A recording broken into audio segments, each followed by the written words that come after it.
Hello friends, स्वागत है आपका आपके अपने यूट्यूब चैनल ज्ञान प्लस पर। उत्तर प्रदेश से एक बड़ी खबर निकल के आ रही। इस समय दो भर्तियों से संबंधित कुछ बड़ी अपडेट्स हैं। लोअर पीसीएस की भर्तियों में कुछ बड़े बदलाव किए गए हैं। ग्रेड पे में किया गया है बदलाव। अब 4600 ग्रेड पे 4600 ग्रेड पे होने के बाद अब जो भर्तियाँ यूपीटीसीएल के माध्यम से होती थी, अब वो लोक सेवा आयोग को ट्रांसफ़र हो जाएंगी, क्योंकि 4200 से ऊपर ग्रेड पे भर्तियों करने का अधिकार सिर्फ और सिर्फ लोक सेवा आयोग को है। नायब तहसीलदार में भी कुछ बड़े बदलाव किए गए हैं। दोनों भर्तियों में अब ओ लेवल अनिवार्य कर दिया गया है। नियमावली में बदलाव और कई बड़े बदलाव किए गए हैं। तो चलिए हम खबर को विस्तार से देख लेते हैं। अगर आप चैनल पर पहली बार हैं, चैनल को सब्सक्राइब तथा बेल आइकन को प्रेस करना मत भूलिएगा इसी तरह की लेटेस्ट अपडेट पाने के लिए। चलिए शुरू करते हैं। यहाँ पे आप देख सकते हैं, नायब तहसीलदार और चकबंदी अधिकारी को वेतन समिति के फैसले पर अमल का इंतज़ार। वेतन समिति ग्रेड पे 4200 को बढ़ाकर 4600 करने की दे चुकी है संस्तुति। योग्यता में कंप्यूटर का ओ लेवल डिप्लोमा अनिवार्य करने की भी सिफारिश की गई है। तो चलिए अब हम खबर को देख लेते हैं विस्तार से।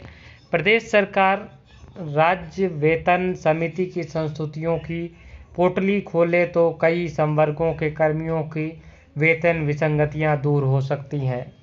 शासन के अफसर पिछले 3 वर्षों से विसंगतियां दूर करने के फार्मूले की फाइल दबाए बैठे हैं।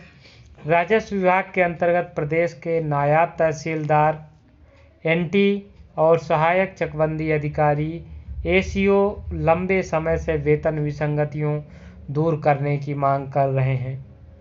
प्रदेश सरकार ने 7वें वेतन आयोग की संस्तुतियों पर विचार के लिए राज्य वेतन समिति का गठन किया तो प्रकरण उससे संदर्भित कर दिया। समिति ने एनटी यानी कि नायब तहसीलदार और एसीओ संवर्ग, जो कि चकबंदी सहायक चकबंदी अधिकारी की भर्ती होती है, वही एसीओ होते हैं, संवर्ग के सेवा संगठनों के पदाधिकारियों, प्रशासनिक विभाग और वित्त विभाग के अधिकारियों के साथ मैराथन चर्चा के बाद वेतन विसंगतियों को दूर करने के संबंध में दोनों संवर्गों के लिए अलग अलग संस्तुतियां दी हैं। राजस्व विभाग के नायब तहसीलदार और चकबंदी विभाग के सहायक चकबंदी अधिकारी ग्रेड पे 4200 पा रहे हैं। सूत्रों के मुताबिक समिति ने विसंगतियां दूर करने के लिए दोनों ही संवर्गों को ग्रेड पे 4200 के स्थान पे ग्रेड पे 4600 रुपये की जाने की संस्तुति की थी। यह 7वें वेतन आयोग द्वारा प्रस्तुत वेतन ढांचे में मैट्रिक लेवल 7 होगा। समिति ने कहा था कि विभागीय शासनादेश जारी होने की तिथि से बढ़े ग्रेड पे का लाभ दिया जाए। इसके अलावा समिति ने इन दोनों ही पदों की योग्यता में कंप्यूटर दस्ता को भी जोड़ने की सिफारिश की थी। इसके लिए नीलिट NIELIT द्वारा प्रदत्त ओ लेवल का डिप्लोमा अनिवार्य करने को कहा गया था। परिषद से शासन तक चक्कर काटने को मजबूर।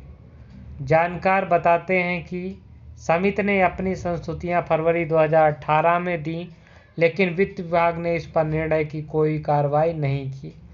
यहां तक कि संस्तुतियों को सार्वजनिक नहीं किया गया। सेवा संवर्ग से जुड़े प्रतिनिधि समिति की संस्तुतियों पर अमल के लिए राजस्व परिषद से प्रशासनिक विभाग, राजस्व व शासन के वित्त विभाग का चक्कर काट रहे हैं। तो ये आपके लिए है, अपनी समिति अपने अफसर फिर भी निर्णय पर चुप्पी। कर्मियों का तर्क है कि प्रकरण पर चर्चा कर संस्तुति देने के लिए गठित समिति सरकार की थी। समिति की मुखिया वित्त विभाग की पूर्व सचिव वृंदा स्वरूप थी, तो सदस्य के रूप में तत्कालिक अपर मुख्य सचिव नियोजन संजीव शरण, सचिव वित्त मुकेश मित्तल तथा सचिव कार्मिक अशोक कुमार श्रीवास्तव शामिल थे। इसके बावजूद शासन निर्णय पर चुप्पी साधे हुए है। तो ये बड़ी अच्छी खबर होगी। एक तो अब योग्यता में बदलाव किया जाएगा, यानी कि नीलिट से ओ लेवल यानी कि डोएक से ओ लेवल कर दिया जाएगा और ग्रेड पे में काफ़ी बदलाव किए जाएंगे। तो दोनों भर्तियां और भी रायल हो जाएंगी अब सरकार के द्वारा।